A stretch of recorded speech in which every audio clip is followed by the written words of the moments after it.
अधर्म निरतानां च यातनाश्च प्रकीर्तिताः। वेद मार्ग से दूर होने पर अधर्म में उनकी प्रवृत्ति होने लगती है और उसका परिणाम यातनाश्च प्रकीर्तिताः। फिर उस अधर्म के कारण उनको क्या क्या यातना मिलती है, दुख मिलता है, इसका वर्णन है। नरक इत्यादि का वर्णन, कौन सा पाप करने पर कौन सा नरक है।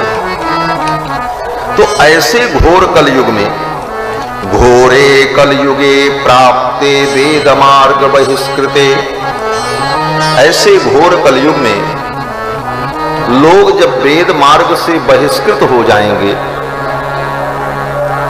वेद मार्ग को छोड़ देंगे, मनमाना आचरण करेंगे, तो वेद ही उनको बहिष्कृत कर देता है, फिर वो वेद के अधिकारी नहीं रह जाते। ऐसी स्थिति में पाखंडत्वं प्रसिद्धं वै सर्वैश्च परिकीर्तितम्, फिर कलयुग में पाखंड प्रसिद्ध होने लगता है। पाखंड क्या है? बोले वेद शास्त्र के मार्ग से हटकर धर्म के नाम पर कुछ किया जाए तो उसी को पाखंड कहा जाए।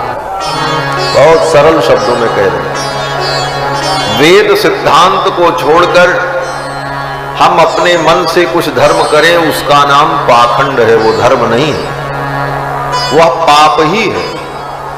क्यों? बोले पापस्य खंडम पाखंडम। पाखंड का यही अर्थ होता है कि जो पाप का खंड है, पाप का टुकड़ा, वो भी पाप ही। पापस्य खंडम पाखंडम, तो पाखंडत्वं प्रसिद्धं वै सर्वैश्च परिकीर्तितम्।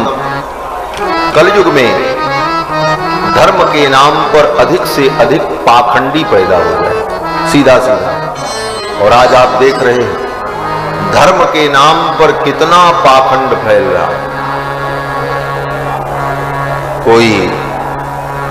कोई मार्ग खोल के बैठा है, कोई ब्रह्म ज्ञान दे रहा है, कोई टीन का डिब्बा रख करके, टीन का हवन कुंड रख करके बाजार से पैकेट की हवन सामग्री, लकड़ी का बुरादा मंगा करके गायत्री मंत्र पढ़ करके स्वाहा स्वाहा करा करके गायत्री यज्ञ करा रहा है। ये सब पाखंड जो है, यही अधर्म है इस कलयुग में। नए नए मार्ग, ब्रह्मा कुमारी, ब्रह्म कुमार तो थे, ब्रह्मा कुमारी भी हो। ऐसे ऐसे पाखंडी कलयुग में धर्म के नाम पर कौन कौन से योग बताएंगे। विपश्यना योग, संध्या वंदन करने आता नहीं, सामान्य आचार विचार का व्यक्ति को ज्ञान नहीं, और वो नाक दबा करके आंख बंद करके योग कर रहा है। क्या योग होगा? कुछ नहीं होगा। ये सब केवल भ्रम है। शास्त्र के मार्ग से हट करके कुछ भी करोगे, धर्म में शॉर्टकट नहीं होता कि कुछ थोड़ा सा कर ले काम चल जाए। जो विधि है उस विधि से ही करने पर उसका फल प्राप्त होता है। विधिहीनस्य यज्ञस्य सद्यः कर्ता विनश्यति। यह शास्त्र विधि मुत्सृज्य वर्तते कामकारतः।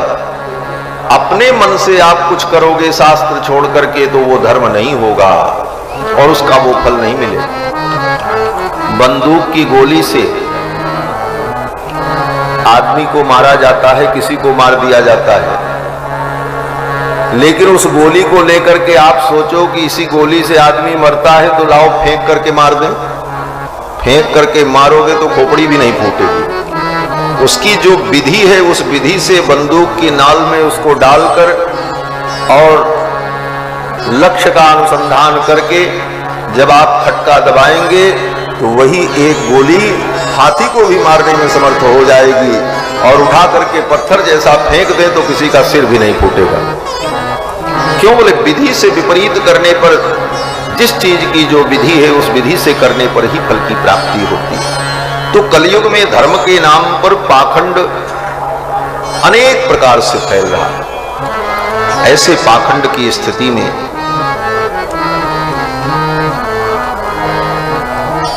व्यक्ति धर्म से विमुख होकर दुख को प्राप्त करेगा, उसका मन भी विकार से युक्त हो जाएगा। ऐसी स्थिति में उसकी शुद्धि कैसे होगी, उस जीव का कल्याण कैसे होगा? मनः शुद्धि विहीनानां निष्कृतिश्च कथं भवेत्। मन के शुद्ध न होने पर उसकी निष्कृति नहीं होगी, उसका कल्याण नहीं होगा। और हे भगवान, यथा तुष्यति देवेशो देव देवो जगत गुरु। कौन सा ऐसा साधन है जिसके द्वारा इस कलयुग में भगवान प्रसन्न हो जाएं, भगवान संतुष्ट हो जाएं और जीव उनकी कृपा का पात्र बन जाए, इसका क्या उपाय है? ऐसा प्रश्न पूछने पर श्री शौनक जी महाराज ने, ओ सूत जी महाराज ने शौनकादि मुनियों को रामायण की कथा सुनाई नैमिषारण्य में। सूत जी कहते हैं, हे मुनियों, रामायणम महाकाव्यम सर्ववेदेषु सम्मतम सर्व पाप प्रशमनम दुष्ट ग्रह निवारणम। ये रामायण महाकाव्य समस्त पापों का नाश करने वाला और पाप के कारण जो ग्रह हमको दुख देते हैं, उन ग्रहों की पीड़ा को दूर करने वाला है। ग्रहों की पीड़ा क्यों होती है?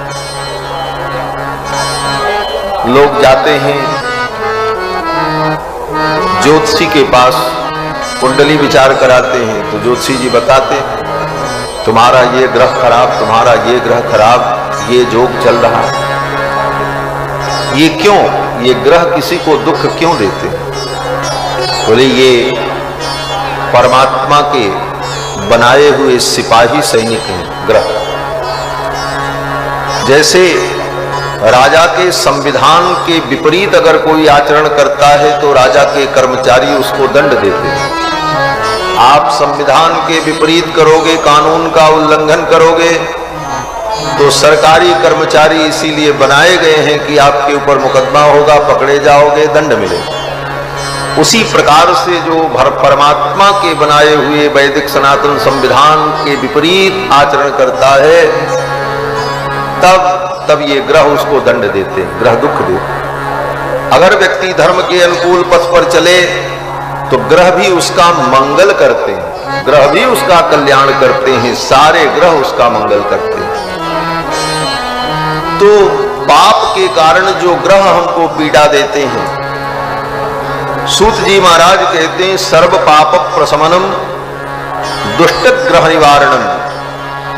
अगर भगवान श्री राम के चरित्र को सुनो, राम जी के चरित्र का पाठ करो, रामायण का पाठ करो, तो जो तुम्हारे दुष्ट ग्रह हैं वे भी शांत हो जाएंगे और वो तुम्हें दुख नहीं देंगे।